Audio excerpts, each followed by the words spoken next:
전원책과 함께하는 출근길 시사 프로그램 출발 새아침. 예, 전우식의 출발 새아침 3부 순서 시작합니다.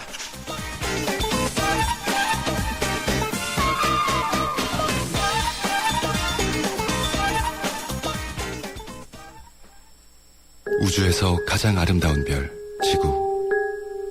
하지만 누군가에겐 목마름의 별이며 어둠의 별이기에 우리는 지구의 바다를 인류의 마실물로 바꾸고 지구의 자원을 인류의 빛으로 바꾸고 있습니다.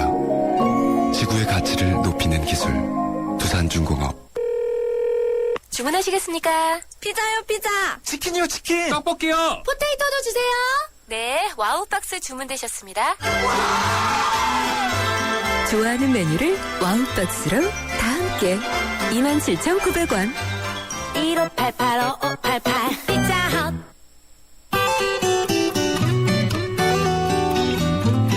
출발 새아침 교통정보입니다. 목요일 아침 출근길 오늘 눈이 내리는 데다 고장차 여파를 받는 곳들이 있습니다. 청담대교 북단에서 남단 쪽인데요. 중간 지점에 고장차가 서 있습니다. 때문에 청담대교 위 남단 가는 길 지나기 어렵습니다. 올림픽대로 공항 쪽으로는 앞서 한강대교 부근에 고장차가 있었는데 지금 고장차 처리는 끝났습니다만 출근 차량들과 맞물리면서 아직까지는 잠실대교부터 여파를 받고 있습니다. 서부간선도로 상황이 많이 어렵습니다. 안양 방면으로 전 구간 속도로 못 내고 있고요. 강변북로도 구리 쪽으로는 가양대교에서 동작대교까지 길게 정체거리가 이어져 있습니다. 이 구간 지나는데 40분 정도 소요되고 있습니다.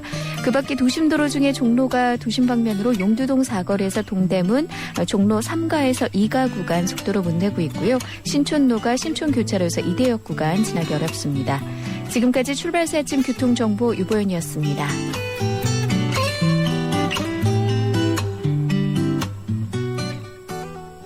예, 오늘 톱 뉴스입니다. 재계와 노동계의 최대 현안인 상여금이 통상임금 인정 여부를 두고 대법원이 어제 전원합의체 판결로서 노동계의 손을 일단 들어줬습니다. 대법원은 정기적으로 지급되는 상여금을 통상임금에 포함시키는 한편 휴가비 등의 복리후생비는 통상임금에 포함하지 않았습니다.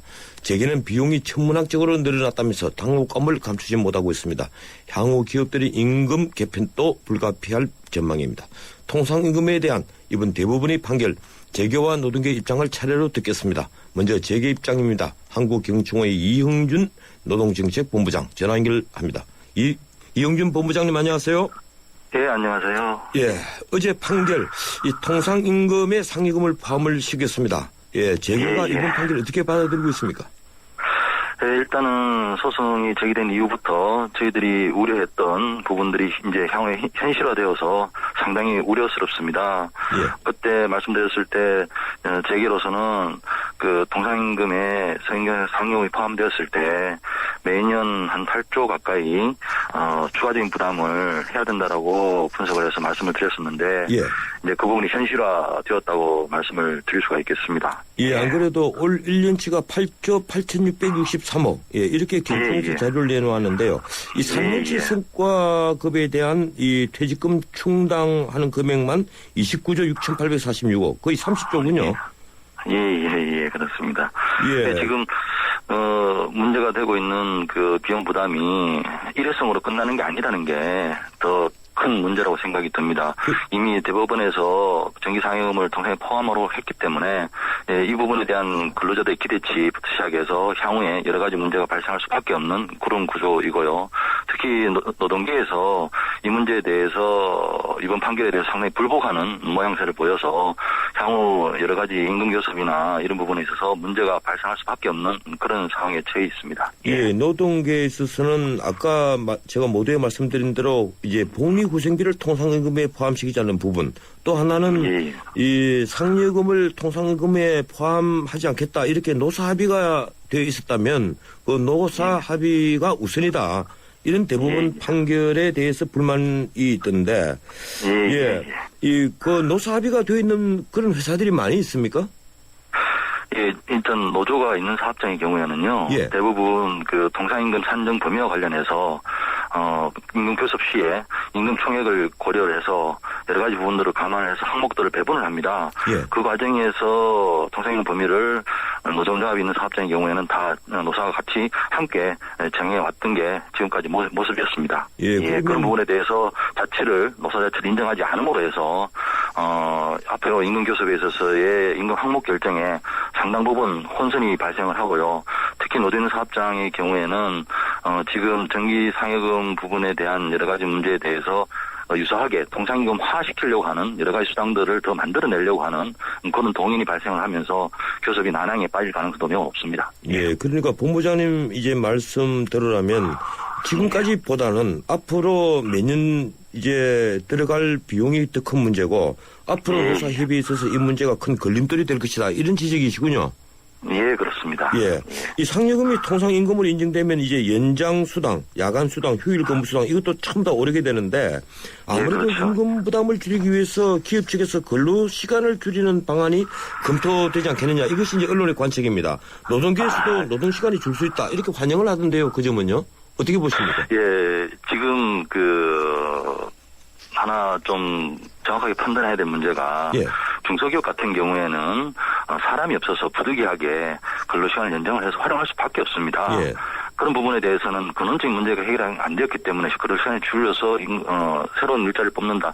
현실적으로 불가능한 이거고요. 예. 또 하나 우려를 들어서는 거는 지금 휴일이나 야간의 연장 근로가 이번 판결로 인해서 할증률 부분을 감안할 때 총액이 더 올라가게 되어 있습니다. 예. 그러면은 그런 야간 근로나 연장 근로 하는 근로자 입장에서 오히려 지금 통상임금이 올라가기 때문에 오히려 더 그 연장이나 야간 근로에 대한 니드가 실질적으로 더 높아질 수가 있습니다.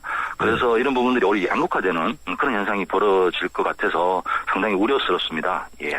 예. 이번 판결 속에 제가 아직 판결문을 입수를 못해서 정확히 읽어보지는 않았는데 언론 보도를 보면 소급에서 근로자들이 사측에 초과 근무수당 차익을 청구할 수 없다. 이런 내용이 있다고 합니다. 예, 이 점은 예, 경영자로서는 예, 상당히 안심할 수 있는 그런 결정인데요. 어떻게 보십니까? 예, 일단은 대법원 판결에서 기존의 노사가 합의를 해서 예. 서로 인정한 상태에서 지급된 부분에 대해서는 추가 지급을 하지 않는 걸로 소위 말해서 신의칙의 원칙을 가지고 예. 소급을 적용하지 않겠다고 했는데 판결문을 자세히 보시면은 또 그 신의칙이 적용되기 위한 요건들이 또 있습니다. 그래서 실질적으로 현재 계류 중인 소송 사건에 있어서 대법원 판결에 따라서 만들어진 총괄적인 기준에 따라서 하급심에서 이 부분을 또 구체적으로 판단을 해야 됩니다. 예. 그래서 여전히 이 소송 부분은 아직까지 계속해서 진행될 것 같고요. 그 과정에서도 이런 논란이 있을 수밖에 없고요. 또 노동계에서 이 문제에 대해서 신의책에 반하는 게 아니다라는 식의 주장을 또 할 수가 있기 때문에 여전히 소송 문제는 해결되지 않고 계속해서 진행될 것 같습니다. 예. 그렇군요. 이번 판결로 제일 걱정되는 것은 일자리가 줄어들 것이다. 예, 기업 측에서 고용을 늘리기를 두려워하고 또 네, 이제 맞습니다. 비용 부담이 많이 나니까 일자리가 최소 1% 이상 줄어들 것이다. 이런 예측이 나오고 있는데 어떻게 전망하십니까? 예, 지난번에 저희들이 이제 정기상여금, 통상임금 포함과 관련된 경제적 영향을 분석을 했을 때 비용이 늘어나기 때문에 지금 8조라고 제가 말씀을 드렸는데 예. 8조 정도 같으면은 한 8만 개의 일자리가 줄어들 수밖에 없는 비용입니다. 예. 그래서 이런 전반적인 경제 충격뿐만 아니라 실질적으로 아시다시피 이제 내년의 경우에는 경기 전망이 좋지가 않습니다. 그런 상태에서 인건비 부담 내지는 이런 부분들이 늘어나기 때문에 어쩔 수 없이 기업들로서는 상당 부분 긴축한 경영을 할 수밖에 없습니다. 이게 전반적으로 사회 경제적으로 상당히 좋지 않은 분위기로 흐르지 않을까라는 게 우려스럽습니다. 예. 예. 이 지난번 박 대통령이 미국에 방문했을 때 지 회장이 이 통상임금 문제를 거론했지 않습니까? 이게 안 되면 한국에서 철수할 수밖에 없다는 그런 취지의 얘기를 했었는데 지금 자동차 업계가 이것 때문에 타격이 큰 모양이죠. 어떻습니까? 예, 일단은 그 자동차 업계가 완성차뿐만 아니라 부품사들이 사실상 장시간 근로를 하고 있습니다. 연장 근로나 야간 근로, 휴일 근로가 좀 많다는 거죠. 그렇기 때문에 이 부분들이 생산성이 담보되어서 근로 시간을 줄일 수 없는 상황에서는 이런 연장 근로를 할 수밖에 없기 때문에 특히 부품사 같은 경우에는 완성차하고 구분되게 그런 경우에는 여전히 부담이 더 배가 되겠죠. 그러다 보면은 사실상 기업 운영에 있어서의 경쟁력, 소위 말해가지고 해외 기업에 비해서 인건비 부분에 여러 가지 경쟁력에서 상당히 떨어지게 돼 있습니다. 그럼 결과적으로 이런 상황이 악순환을 고리를 걸어서 기업 자체가 상당히 어려워지는 그리고 경쟁이 떨어짐으로 해서 여러 가지 타격이 발생하지 않을까라는 우려가 있다는 거죠. 특히 이제 외투기업 같은 경우에는 대법원에서 분명히 정기상여금은 통상임금에 포함된다라고 했기 때문에 이 부분을 고려를 한다 그러면은 아마 투자 결정이 있어서 아니면은 공장을 늘리는 데 있어서의 여러 가지 새로운 고민을 하게 될 것이고, 한국의 입장에서는 또 긍정적이지 못한 결과가 나오지 않을까라는 우려가 있다는 겁니다. 예. 아까 중소기업을 한번 짚어주셨는데 지금 중소기업 업계가 어제 상당한 불만을 표시했어요. 이 법률제도에 대한 신뢰를 잃었다. 이런 논평까지 나왔는데. 네, 맞습니다. 예. 중소기업들이 전체적으로 최소 14조 3천억 원을 일시 부담하고 매년 3조 4천억 정도가 더 들어간다. 이런 주장이 나옵니다. 예. 그런데 모든 것은 좀 과장되었다고 하는데요. 예. 어떻습니까? 예. 예, 일단은 그 통계가 고용노동부가 가지고 있는 사업체 실태조사를 비롯해서 금요별로 그 나온 통계치의 특별규모 부분에 고정사연과 변동사연이 같이 들어가 있습니다. 그래서 매 규모별로, 매 단위별로, 기업 규모별로 그 고정상환경 포션이 나오게 되어 있습니다. 추정을 해서. 그걸 부담해야 되기 때문에 결과적으로 중소기업 같은 경우에는 아시다시피 부담 능력이 없는 것은 계속 알고 있는 상황이고요. 계속해서 지금 중소기업을 키우기 위해서 노력하고 있음에도 불구하고 이런 인건비 부분이 발목을 잡게 됨으로 해서 상당히 큰 타격이 있고요. 특히 이제 근로시간 문제, 단축 문제하고 또 같이 연기가 되면서 상당 부분 더 어려워질 것으로 중소기업은 그렇게 예측을 하고 있습니다. 예, 끝으로 이 재계 입장에서 이번 판결로 인해서 임금 체계 전반에 대한 이 손질을 할 수밖에 없게 될 것으로 보는데 새로운 임금 체계가 다 자리 잡으려면 어느 정도 시간이 걸릴 것으로 판단하십니까?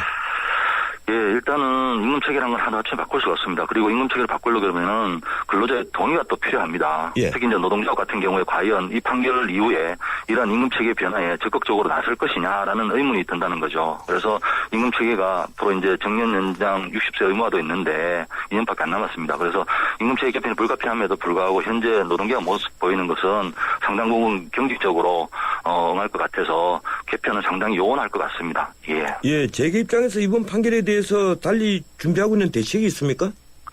예, 일단은 소송이 이렇게 반복되지 않도록 하기 위해서 근본적으로 법령에 통상임금 규정을 좀 더 명확하게 규정함으로 해서 분쟁을 발생시키지 않도록 하는 게 저희들이 희망사항입니다. 그래서 이 부분은 조속히 정부가 근로기준법 시행령을 개정을 해서 지금 판결에 규정이 되고 있는 정기성, 일조성, 고정성에 대한 의미를 좀 더 구체적으로 제한적으로 규정하는 게 필요하지 않을까 생각이 듭니다. 그래서 1개월 단위로 지급되는 것만 통상임금으로 규정하는 법령 개정이 조속히 이루어져야 된다고 생각을 합니다. 예, 고맙습니다. 여기까지 듣겠습니다. 네, 감사합니다. 예, 지금까지 한국경총의 이영준 노동정책본부장이었습니다. 이 통상임금에 대한 대부분의 판결, 재계와 노동계 입장을 차례로 듣고 있는데요. 이번엔 노동계 입장입니다. 한국노총의 정문주 정책본부장 연결되어 정문주 본부장님 안녕하세요. 예, 안녕하십니까. 예, 방금 인터뷰 다 들으셨죠? 예. 예, 이 상여금을 통상임금에 포함시키는 이 획기적인 대부분 판결이 나왔습니다. 뭐 획기적이라고 하기에는 작년에도 이와 유사한 이미 판결이 한두 차례 있긴 있었는데요. 이 노동계는 당연히 환영하는 분위기겠죠? 그렇지 않습니다. 이번 판결 결과 자체가 사용자들의 손을 들어줬다라고 지금 평가를 하고 있고요. 예, 어떤 부분이 그렇습니까? 일단 전체적인 논평부터 말씀을 드리면 사법부에 대한 국민의 신뢰는 깨졌다. 그리고 법원의 상징인 정의의 여신상 저울이 고장났다라고 저희는 평가를 합니다. 그 이유는 물론 기준과 관련돼서 상여금이 통상임금에 포함된다라고 말씀하셨지만 각종 사족을 달아놓으면서 과거는 묻지 마라. 그러니까 신의 원칙이라는 걸 얘기해서 임금 채권이라고 하는 과거 3년치와 관련돼서는 사실상 인정하지 않았고요. 각종 수당이라든지 복리후생비 역시 부정하는 결과가 나왔다고 봅니다. 예, 그러니까 복리후생비가 이번에 통상임금에 포함되지 않은 부분이 불만이고, 이 신의 원칙에 따라서 이미 노사 간에 합의했던 지난 3년치 임금 채권에 대해서는 이거는 소급해서 지급할 수 없다. 이런 판결에 대해서 불만이시군요. 그렇습니다. 예. 앞으로 기업들이 상여금 대신 이 복리후생비를 정해갈 가능성, 이것도 높아진다고 봐야 되겠죠? 결국 임금체계 개편이 앞으로 2014년도 임단투의 쟁점이 될 것으로 보여집니다. 예.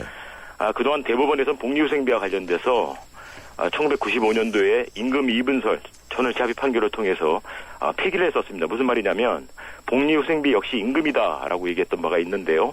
이번 판결을 통해서 본인들이 과거에 정리했던 것 자체를 파기를 해버린 겁니다. 대법원이 일관성 없는 신뢰를 저버린 행위라고 봅니다.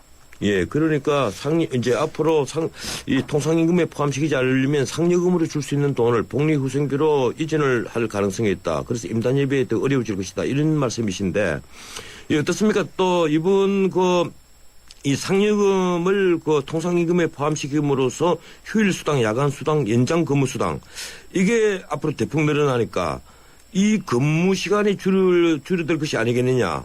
예, 어제 일부 그 노동계에서 나온 얘기로는 이 노동자들의 이제 근로 시간이 줄어들어서 이 고용의 질이 더 높아질 수 있다. 이런 평가가 나왔습니다. 그 점은 어떻게 보십니까? 현재 임금 체계가 대단히 복잡한데요. 말씀하신 것처럼 그 장시간 저임금 노동 체계를 갖고 있기 때문에 연장 야간 휴일 근로에 의존한 체계가 있습니다. 물론 노동 시간을 줄이고 가는 방향으로 가야 되고요. 우리가 OECD 회원국 중에서 압도적으로 노동 시간이 가장 깁니다. 그 근본 판결을 통해서 임금체계 개편의 가장 중심 자체는 노동 시간을 줄이고 임금의 그 안정성을 높이면서 체계를 단순화시키는 게 방향이 돼야 된다고 저는 생각합니다.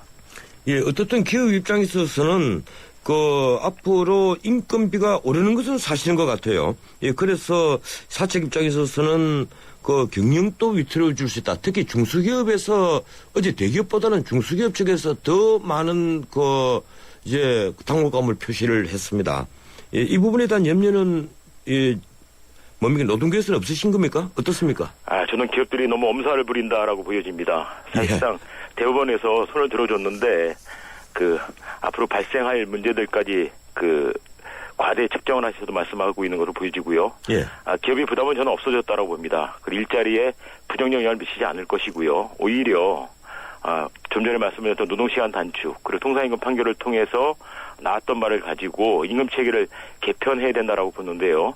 이것은 오히려 기업이 부담이 아니라 노동계가 오히려 더 위축될 가능성이 높습니다. 예, 이 같은 판결을 보고 두고도 이렇게 상반된 시각이 있군요. 실제 저도 노동계 입장에 있어서는 아마 이런 것을 걱정할 것이다. 이래서 아까 제가 질문을 그렇게 드린 건데, 예, 문제는 지금 기업 측에서 이런 얘기를 합니다. 이렇게 비용이 늘어나면 고용을 줄일 수밖에 없다. 이 37만 개에서 41만 개 정도의 일자리가 줄어들 것이다. 이런 예측을 실은 언론 보도가 오늘 아침에 이미 있었습니다. 노동계에 있어서는 일자리가 더 늘어날 것이다. 이런 주장을 하고 있던데, 예, 그 근거는 무엇입니까?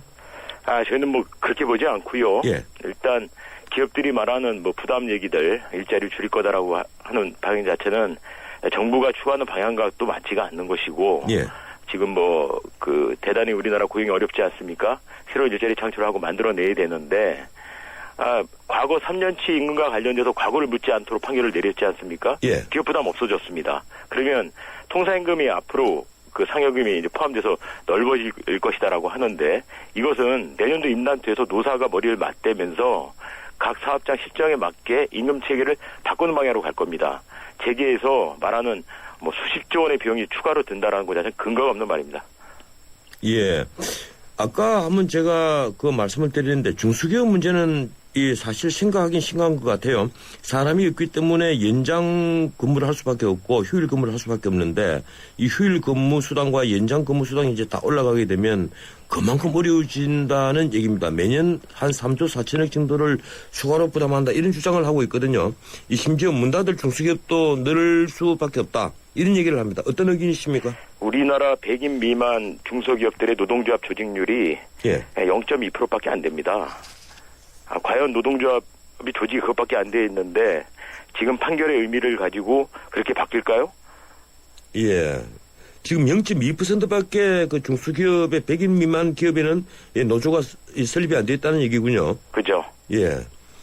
어떻든 이번 판결에 따라서 기업들이 이제 임금 체계를 바꾸려고 들지 않겠습니까? 예. 예. 근데 변경된 임금 체계를 적용하려면 어차피 노조와 협의를 해야 되겠죠? 예. 예. 임단협에 있어서 이게 이제 주요 쟁점이 될 것인데 앞으로 그 과정 순탄할 것으로 보십니까? 어떻게 판단하십니까?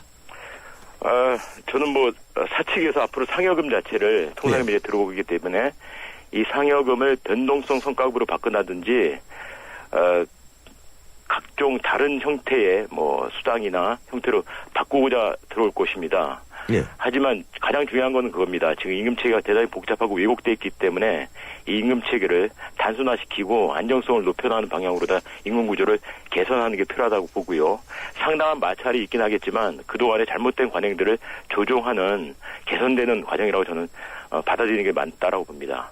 예. 어떻든 노사 양쪽이 다 만족할 수는 없겠지만, 서로 간에 조금씩 양보하면서 점진적으로 이제 노동자의 복지 문제, 임금 문제 이것이 전부 다 개선이 되었으면 사실상 이 바람직한 방향이 되겠죠. 그런데 앞으로도 이 개별 집단 소송이 계속 발생하지 않겠습니까? 이 노사 갈등이 이번 판결로 인해서 오히려 더 증폭될 것이다. 이런 주장들이 있습니다. 어떻게 보고 있습니까? 앞으로 뭐 법원으로 가져가는 것 자체는 의미가 없어졌는데요. 왜냐하면 전월치 합의 판결을 내렸고 고등법원으로다가 파기환송했지 않습니까? 예, 그렇죠. 따라서 지금까지 소송이 전개되고 있는 160곳 정도가 되는데요. 예. 이 소송 자체는 사실상 의미가 없고 파기된 것으로 봐야 됩니다. 예. 뭐 소송이 많이 벌어질 거다라고 하는데 저는 오히려 이 판결로 인해서 소송은 줄어들거나 의미가 없어졌다라고 봅니다. 예, 그래도 상여금을 그 통상임금에 포함한다는 어떤 그 합의가 없었던 기업들, 이런 기업들에 대해서는 지난 3년치에 대해서 소송이 벌어지지 않겠습니까? 3년치 지금 과거 묻지 말라 신의원칙 얘기해서 법원에서 말씀하셨잖아요.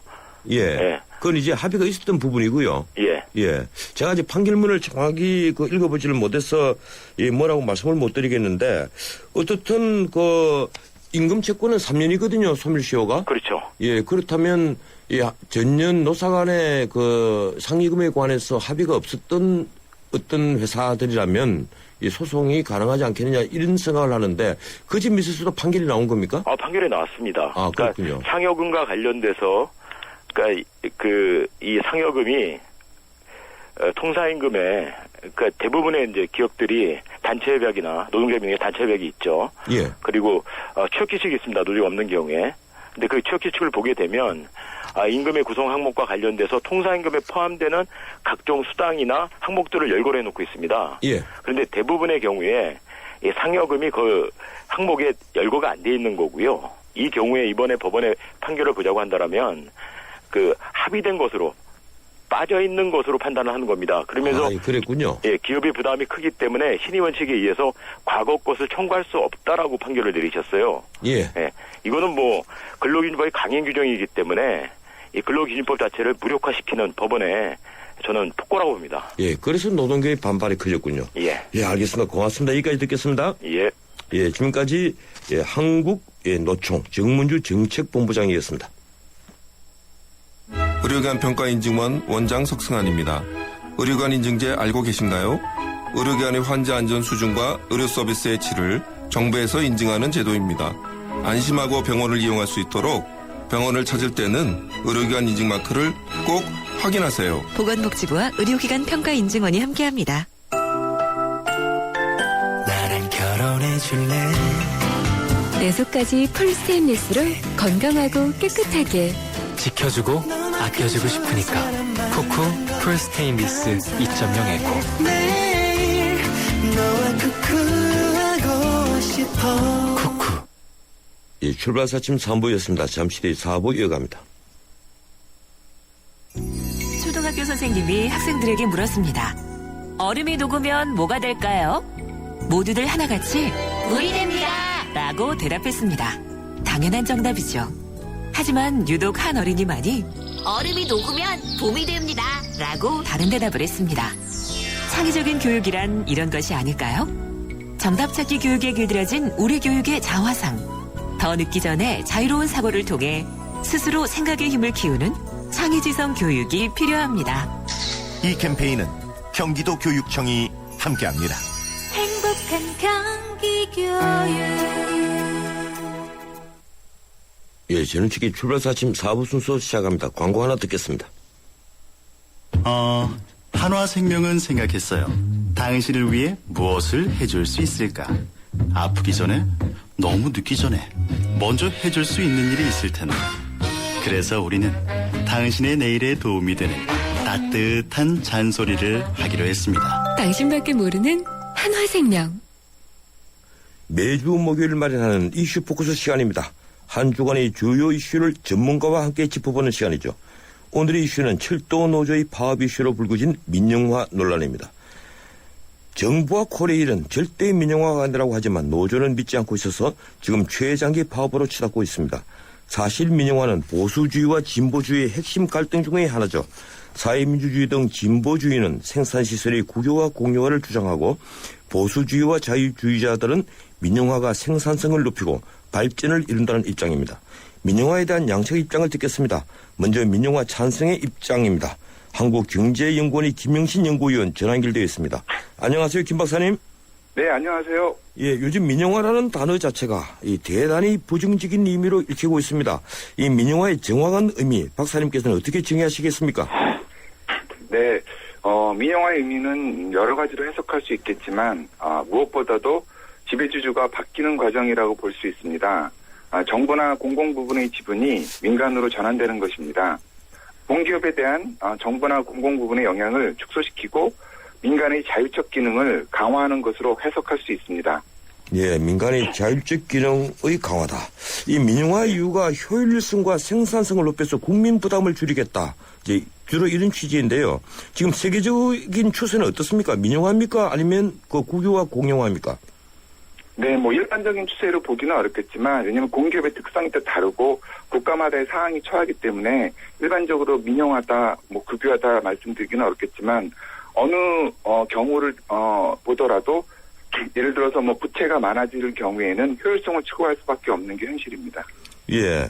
근데 우리가 지금 이 국민들 감정은 예컨대 민영화를 하면 요금도 오르고 그리고 뭔가 빡빡한 경쟁 체제가 돼서 더 핍박해진다 뭐 이런 것 같아요. 그래서 수스발 KTX 자회사 설립과 경쟁 체제 도입이 민영화다 이런 주장을 하면서 이 역시 앞으로 결국 요금 올리게 되지 않겠느냐. 이래서 반대하는 이제 의견이 자꾸 많아지는데 예, 이 점은 어떻게 보십니까? 네, 그것은 시장 경쟁 압력이 민영화라기보다는 시장 경쟁 압력이 있느냐 없느냐 여기에 따라 달라질 수 있다고 봅니다. 예. 만약에 민영화되었다 하더라도 여전히 독점적 구조화에 경쟁 요인이 없다면 독점이 아닌 경우에 비해 높은 가격을 지불할 것입니다. 민영화되고 시장 경쟁에 노출되면 비효율적인 부분을 개선하는 노력을 게을리할 수 없을 것입니다. 예, 이 민영화 여부와 상관없이 독점적 구조냐, 경쟁적 구조냐 이게 더 중요하다는 이런 말씀이군요. 네. 예, 이 코레일도 만성 적자나 부실 문제를 안고 있지 않습니까? 지금 네. 엄청난 적자를 가진 이제 공기업인데 결국 네. 공공기업의 정상화 혁신의 측면에서 지금 경쟁 체제를 도입하자 이 문제가 계속 나오고 있었거든요. 어떻습니까? 지금 효율성, 생산성이 공공기업의 문제를 풀 열쇠가 된다고 보십니까? 네, 공공 부분, 공기업 어떤 문제를 우선적으로 해결하고자 하느냐에 따라 좀 보는 접근 방법이 달라질 수 있다고 볼 수 있겠습니다. 네. 기업 지배 구조의 문제인지 아니면 재정 건전성 악화에 따른 부채의 문제인지에 따라 단기적인 처방이 달라질 수 있습니다. 궁극적으로 공기업의 지배 구조가 정치적 영향에서 자유롭지 못하다면 근본적 문제를 해결하기는 어려울 것입니다. 대부분의 공기업 부채 문제는 방망 경영과 내부 비효율의 원인도 있겠지만 정치적 영향에 의한 국책 사업 대행 그리고 공공요금 통제 등이 원인도 크게 작용했다고 볼 수 있습니다. 예, 그러니까 국책 사업 수행이나 공공요금 통제로 인한 적자가 늘어난 곳. 예컨대 이 한국수자원공사라든가 또 한전 같은 경우는 이게 민영화를 한다고 해서 어떤 효율성, 생산성이 나아진다 그런 문제가 아니라는 겁니까? 아니 그런 건 아니고요. 아까 말씀드렸지만 민영화가 민영화가 관건이 아니라 시장 경쟁 압력이 있느냐, 스스로 효율을 추구할 유인이 있느냐 이게 더 중요하다는 말씀입니다. 예, 그렇군요. 이 민영화라면 우리가 영국 마가렛 대처 총리, 예, 이분을 많이 이제 드는데 1980년대 초에 그 전에 노동당 정부가 했던 국유화 했던 기업들, 예컨대 브리티시 오일이라든가 에어라인즈 그리고 또 철도, 이 광산 이걸 전부 다 민영화를 많이 했죠. 이 금융까지도 네. 민영화를 많이 해서 대단히 이제 성공을 거두는데 이 어떻습니까? 지금 이 박사님이 보시기에 우리 지금 정부, 우리 사회에서 민영화를 해서 성공할 수 있는 기업이 어떤 부분이라고 생각을 하십니까? 일단은 민영화, 그러니까 공기업을 둘러싼 렌트 지대가 많은 데부터 민영화를 한다면, 굳이 한다면은 그게 좀 더 효율적이 될 가능성이 많습니다. 지금 현재 공공부문, 공기업을 둘러싼 이해관계자들의 어떤 렌트 시킹, 사적 편익 추구로 인해서 공기업의 문제 해결이 쉽지 않은 상황입니다. 공기업 원래의 목적과 기능이 이해관계자들에 의해서 왜곡되기 때문입니다. 예. 그렇기 때문에 공기업의 어떤 잠재적인 지대, 어떤 렌트, 비효율성 이런 부분이 많은 공기업부터 경쟁 압력이라든지 어떤 지배구조의 개선 등을 통해서 전체적으로 선진화가 될 필요가 있다라고 생각합니다. 예, 그러면 지금 우리 공기업 중에 이 한전이나 우정사업본부, 가스공사, 난방공사, 철도공사, 또 그리고 기업은행, LH, 석탄공사, 한국거래소 제가 좀 장황하게 불러드렸는데 이건 네. 어느 경제매체가 이 전문가들을 상대로 한 설문조사에서 이제 이런 부분부터 먼저 민영화를 해야 된다. 이 만성적자는 비효율 때문에 일어난 것이다. 이런 주장들을 합니다. 그 점 어떻게 보시고 계시는지 좀 의견을 말씀해 주시겠습니까? 예, 아까 말씀드린 것처럼 부채가 생긴 게 방만 경영이나 내부 비효율뿐만 아니라 정부 영향에 따른 국책사업 대행, 그 다음에 이제 공공요금이 정부에 의해서 통제되었기 때문에 부채가 발생한 부분이 있고요. 지금 그래서 구분회계 제도를 도입을 해서 어디까지가 정부 국책사업 대행 등으로 인해서 발생한 부채고 어디까지가 내부 비효율에 의해서 생긴 부채인지 구분하자고 하는데 이미 쌓여진 부채에 대해서는 그거를 명확하게 구분하기가 쉽지는 않은 상황입니다. 그렇지만 민영화가 무엇보다도 다른 공기업에 비해서 저희가 예를 들어 2000년대 초반에 민영화되었던 KT라든지 포스코 이런 기업들을 봤었을 때 지금 현재의 공기업보다 부채 비율이 훨씬 개선되었었거든요. 같은 기간에 지난 10년 동안 코레일을 비롯한 사업성 대부분의 공기업들, LH공사 아까 말씀하신 그런 기업들은 부채 비율이 굉장히 증가하고 있는 반면에 제가 말씀드렸던 공기업에서 민영화되었던 기업들은 부채 비율이 감소하는 추세로 발전을 했기 때문에 상대적으로 민영화가 부채 부분에 있어서만큼은 훨씬 더 개선될 가능성이 높다라는 것을 말씀드리고 싶습니다. 예, 이 민영화에 반대하는 쪽에서는 공기업이 본래 가지고 있는 이 공공성 이것을 제외해서는 절대 안 된다는 겁니다. 그렇다면 철도공사라든가 가스공사라든가 이런 부분은 민영화를 해서는 안 된다는 그런 결론이 나오거든요. 예, 그 점 어떻게 보십니까? 네, 사실 공공성이라는 거는 학자들마다 정의가 좀 다릅니다. 예. 사실 공공성의 정의는 그렇게 명확하지도 않습니다. 제가 그나마 구체적인 정의를 찾아보니까 공공성을 공공재주기 제공하는 서비스의 공적 가치 달성 정도로 해석하고 있습니다. 공기업이 제공하는 공공재화 서비스는 사실 공기업만이 할 수 있는 것은 아닙니다. 민간도 할 수 있습니다. 오히려 효율성을 추구하기 때문에 보다 창의적 결과물을 만들어낼 수 있을 것입니다. 그렇게 본다면 민영화가 공공성을 저해할 수도 있겠지만 반대할 수도 있다라고 생각합니다.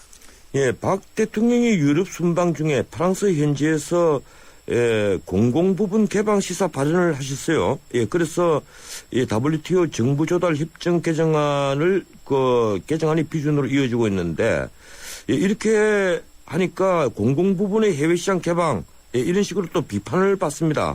이 공공 부분을 시장에 맡길 경우에 시장 논리로만 갈 수 있는 위험성이 있을 텐데 그 점을 어떻게 극복해야 하겠습니까?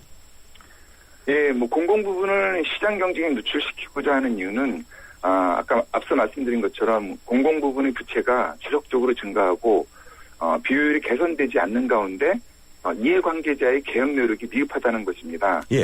그로 인한 부담은 결국 국민이 지게 될 것입니다. 공기업 내부로부터의 개혁이 어렵다면 외부의 충격에 의한 개혁이 필요할 수 있습니다. 말씀하신 것처럼 시장은 완벽하지 않습니다. 그러나 지금까지 보면 정부 실패에 의한 폐해가 시장의 불안전성에 의한 폐해보다 결코 작지 않다는 것입니다. 그래도 시장은 스스로의 치유 과정을 통해 동태적으로 효율화하려는 유인이 있습니다. 그래서 앞서 말씀하신 그러한 우려를 위험성을 극복하기 위해서는 공기업의 독점 구조가 시장 경쟁 체제로 원활하게 전환될 수 있도록 투명한 제도와 규칙을 마련하고 그를 준수한다면은 개방에 따른 위험성을 최소화할 수 있을 것이라고 생각합니다. 예, 고맙습니다. 여기까지 듣겠습니다. 네, 감사합니다. 예, 지금까지 한국경제연구원 김영신 연구위원이었습니다. 예, 지금까지 민영화 찬성 입장을 김영신 부연구위원과 나눠봤는데요. 이어서 민영화에 대해서 반대와 우려의 입장을 듣겠습니다. 예, 내가 만드는 복지국가 오근호 공동위원장 전화 연결되어 있습니다. 안녕하세요, 오 위원장님. 예, 안녕하세요. 예, 앞서 김영신 박사 인터뷰에서 첫머리에 제가 짚은 질문인데, 이 위원장님은 민영화의 정확한 의미 어떻게 정의하시겠습니까? 통상 지금 정부는 민영화는 공공기관의 지분을 민간한테 매각할 경우에만 민영하다, 이렇게 정의를 하는 걸로 알고 있는데요. 예, 그렇게 되어 있죠. 이건 예. 굉장히 고전적인 정의입니다. 지난 20-30년 동안 우리나라도 그렇고 국제적으로도 민영화 형태가 굉장히 다양해지다 보니까 그 정의도 굉장히 넓어졌습니다. 그래서 저는 이 공공기관이 원래 이제 공적 목적을 위해서 운영돼야 되는데 사적 기업처럼 수익성을 목적으로 운영될 때 저는 이게 민영화라고 보고요. 이거에 대한 형태는 매각도 있을 수 있고요. 민간 위탁도 있고, 그다음에 시장 자본이 참여하는 주식회사 형식의 운영구조 변경, 이런 것들이 다 통틀어서 민영화라고 포괄될 수 있다고 봅니다. 예, 그러니까 목적성을 더 중요시 하는군요. 예, 공적 그렇죠. 목적을 수익성 목적으로 보면 그건 민영화다. 예, 이렇게 보시는군요. 예. 그런데 서구에서는 지금까지 우리가 이 정치 경제학적으로 사회민주주의 정당에서 이 생산 시설의 국유화 공유화를 주장을 하고, 또 보수주의 자유주의 입장에 있어서는 대체로 생산성 제고 그리고 효율성을 높이자, 뭐 이런 주장을 해서 국민 부담을 줄이겠다, 이런 입장에서 민영화를 주장을 합니다. 그렇지 않습니까? 예.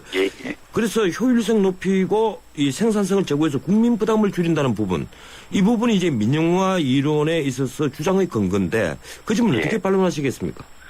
그러니까 민영화를 하면 이제 경쟁 체제에 노출되고 효율성이 증가돼서 국민들의 편익이 이제 커질 것이라는 게 민영화론의 주장인데, 이건 민영화의 밝은 면이라고 볼 수 있죠. 민영화론자들이 얘기하는. 근데 문제는 공공기관이 민간 기업으로 넘어갈 경우에 치러지는 비용이 하나 있는데 그게 바로 민간 이윤입니다. 그래서 이 수익성, 민간 이윤을 보상할 만큼의 효율성이 나타나느냐, 이 명암이 있는 건데요. 저는 그래서 이게 이제 각 개별 사례별로 꼼꼼한 검토가 필요한데, 저는 민영화론이 추구하는 효율성에 따른 그 정의, 포지티브한 득의 효과보다는 그 민간 기업한테 치러야 되는 비용 효과, 수익을 치러야 되는 비용 효과가 훨씬 크다고 보기 때문에 개별 기업별 평가가 필요합니다만은 총괄적으로 얘기하면 민영화의 어두운 면이 훨씬 크다고 보고 있습니다. 예, 그러니까 효율성이라는 이 어떤 적극적 부분보다는 이 비용이 드는 그 네거티브한 부분, 소극적인 부분이 더 크다, 이렇게 보시는군요.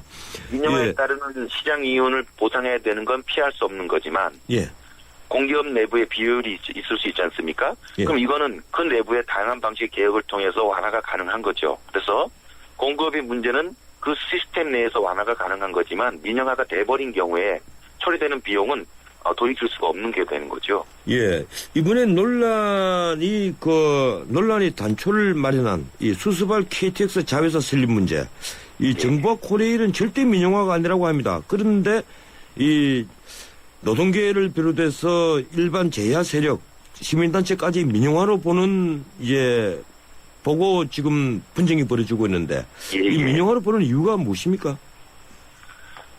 정부와 코레일의 방침에 따르면 수서발 자회사의 지분 구조를 보면요, 41%는 코레일이 가지게 되고 나머지 59%를 개방하게 되는데, 이 59%의 공적 자금을 들여오겠다는 거예요. 네, 그렇습니다. 대표적인 게 국민연금기금인데요.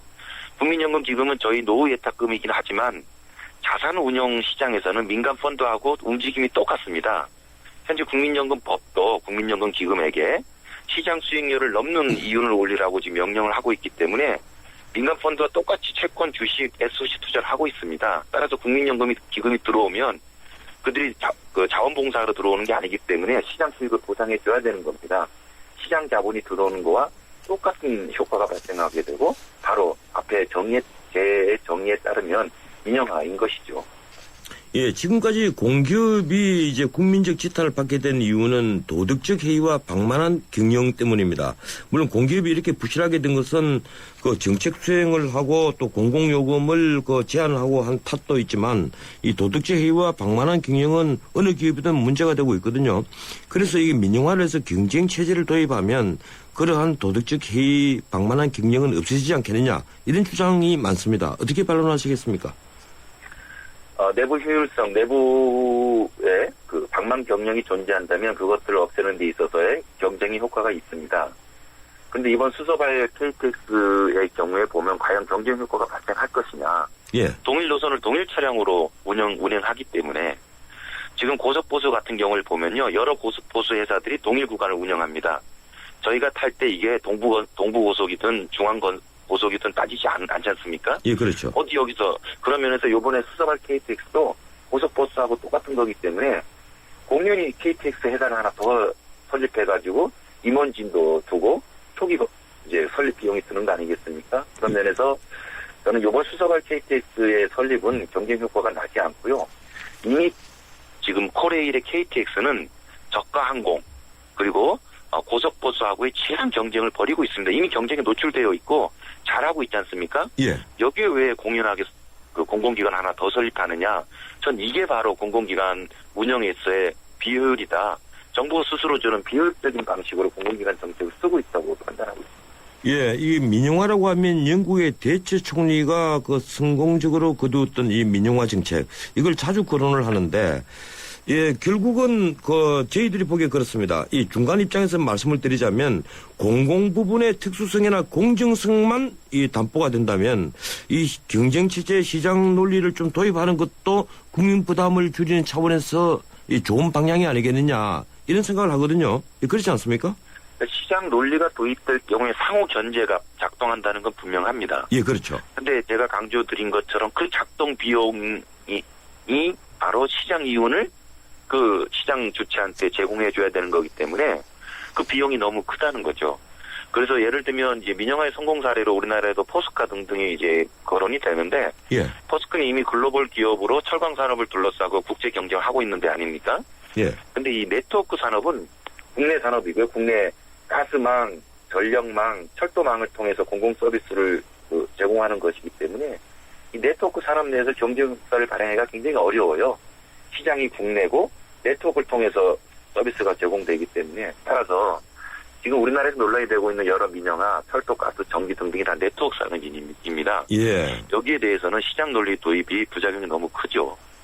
예. 방금 철도, 가스 이런 게 다 그 네트워크 산업이라고 그랬는데 그래도 이제 일부 전문가들은 이 만성적인 부채나 만성적자에 시달리고 있는 기업들에 대해서 좀 이 경쟁 체제를 도입해야 되지 않겠느냐 이런 주장들이 많거든요. 이게 그 노동계나 시민단체에서 좀 이 점에 있어서 양보하실 생각은 없으십니까? 어떻습니까? 지금 그 굉장히 천문학적인 부채, 만성적 자, 이 문제는 심각합니다. 예. 이거에 대해 진단하고 해법을 내자는 거에 대해서는 이견이 없습니다. 그래서 이게 정부 정책 때문에 발생한 건지 요금 정책 때문에 발생한 건지 방만 경영 등에 발생한 게 있다면 그건 반드시 그거에 대해서는 치유를 해야 되는 거죠. 예. 저는 그거를 부정하는 건 아닌데요. 과연 그거에 대한 치유 방식이 공공기관 전체에 대해서 이른바 민영화, 사적 기업의 원리가 들어오는 게 과연 그 해법일 것인가에 대해서는 그 부작용이 더 크기 때문에 오히려 공공기관 내에 예. 사실 방만 경영은 노무현 정부, 김대중 정부, 이명박 정부 내내 굉장히 강력하게 경영평가를 통해서 수술해 왔던 거 아닙니까? 예, 알겠습니다. 그러면 이제 와서 또 방만 경영을 얘기하니까 기존의 정부 정책이 어찌 되는지 모르겠지만 저는 꼼꼼히 요인별로 분석해보고 치유해야 될 것이지 이거를 전체 공기업을 경쟁체제에 노출시키는 건 저는 적합지 않다고 봅니다. 예, 고맙습니다. 여기까지 듣겠습니다. 예, 고맙습니다. 예, 지금까지 내가 만드는 복지국가 오근호 공동위원장이었습니다. 당신의 베이스 캠프는 어디입니까? 어디로 가야 할지 모른다면 방향이 될 것이고 계속 가야 할지 망설인다면 용기가 될 것입니다. 베이스 없는 정상은 없습니다. 세상의 베이스가 되다. 포스코. 채소 과일이 건강에 좋다고 하면 승우 씨는 말하죠. 알고 있어. 그런데 미국 암협회에서 암 예방을 위해 채소 과일 하루 2컵 반 섭취를 권장한다고 해도 그럴까요? 그래? 그럼 더 먹어야겠네. 챙겨주세요. 미리미리 챙기는 가족 건강. 예, 작년 오늘 대통령 선거가 있었습니다. 우리 사회의 가장 큰 이슈는 언제나 빈부격차와 안보입니다. 그런데 최근 언론사에서 한국인의 의식을 조사해 보니 여전히 우리 사회는 불만이 팽배합니다. 부의 분배가 공정하지 않다는 응답이 83%, 경제적 양극화가 심각하다는 응답이 무려 87%입니다. 복지가 늘고 재원이 없어 엄청나게 국가 채무가 늘고 있는데도 여전히 복지에 대한 불만도 높습니다. 사회복지 수준이 낮다는 응답이 64%에 달하고 있습니다. 그런데 다른 조사에서 재원이 부족해 세금을 올릴 수밖에 없다고 하니 복지를 줄여야 한다는 대답이 절반을 넘었군요. 역시 대중은 늘 이기적이란 생각입니다. 예, 지금까지 진행의 전원책 변호사였습니다. 내일 뵙죠. 고맙습니다.